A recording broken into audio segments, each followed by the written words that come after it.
कुर्सेला बाजार में भीषण आगजनी हुआ कल, जिससे कि पूरा दुकान बाजार का नाश हो गया। अभी यहाँ पे छोटा से लेके बड़ा दुकानदार थे, सबका दुकान सुहा हो गया। तब कैसे इन लोगों का गुजारा होगा?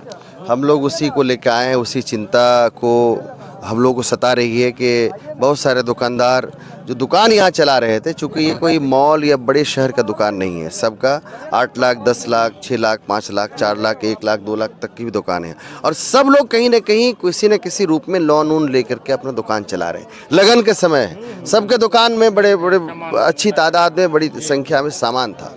और जिस तरह से आग लगी, और आग पे जो सरकार की जिम्मेदारी होती है उसको समय से काबू पाने की, उसके लिए जो प्रखंड स्तर पे उनकी व्यवस्था दमकल की होनी चाहिए, वो नहीं। 2024 में यहाँ आग लगी थी, पूरा तबाह हो गया था बगल में ही, और उसके बाद डिमांड किया गया था कि यहाँ पर दमकल की व्यवस्था होगी। आज तक दमकल की व्यवस्था नहीं किया गया। यहाँ से कटिहार से नौगछिया से आने में घंटों लगा, समय पे सही तरीके से सारा दमकल पहुँचा नहीं।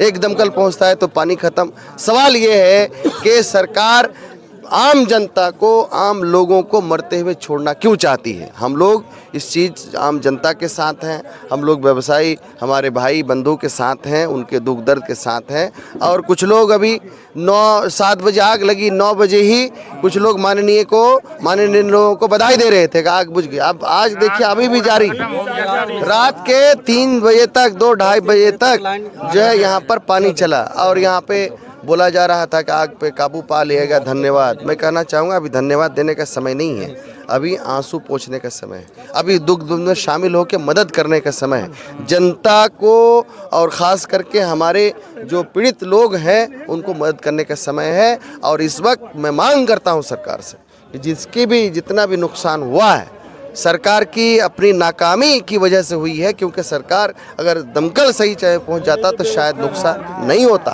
गणित को देखते हुए, बाजार को देखते हुए दमकल की व्यवस्था हो और उसको पूर्ण रूप से मुआवजा मिले, जिनको जितना नुकसान हुआ उसको मुआवजा मिले, दमकल की पूर्ण रूप से आने वाले दिन में घटना ना व्यवस्था हो।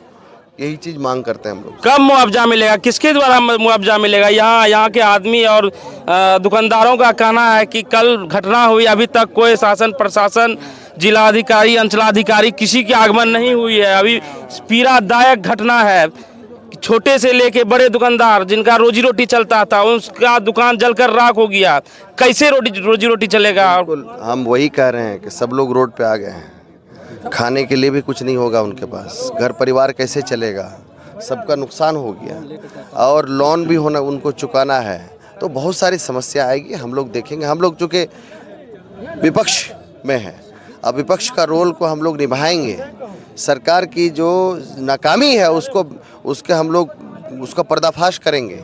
उनकी सरकार जो अपनी जिम्मेदारी से भाग रही है उसको भागने नहीं देंगे, उसको खींच के लाएंगे यहाँ पे। यहाँ से मैं चुनाव लड़ा हूँ, कांग्रेस का प्रत्याशी रहा हूँ, तौकीर आलम नाम है मेरा। मैं इन मुद्दों को लेके लगातार आवाज़ उठाऊंगा। क्या पद से खड़ा हुए थे सर आप?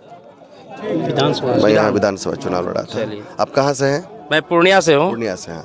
तो इन मुद्दों को लेके हम लोग लगातार अभी आवाज़ उठाएंगे, ताकि जनता, खास करके हमारे व्यवसायी जो भाई बंधु है जिनका नुकसान हुआ है, उसकी भरपाई सरकार करे।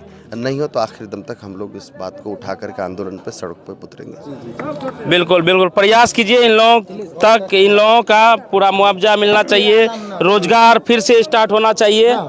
क्या लगभग कितना घर जल गया है सर? 700 से ज़्यादा। 700 से ज़्यादा। कितना का नुकसान? नुकसान तो अभी करोड़ों का है, अरबों रुपया का। कम से कम कपड़ा पट्टी में कम से कम नहीं हुआ होगा तो कम से कम 50 करोड़ का। अब नंबर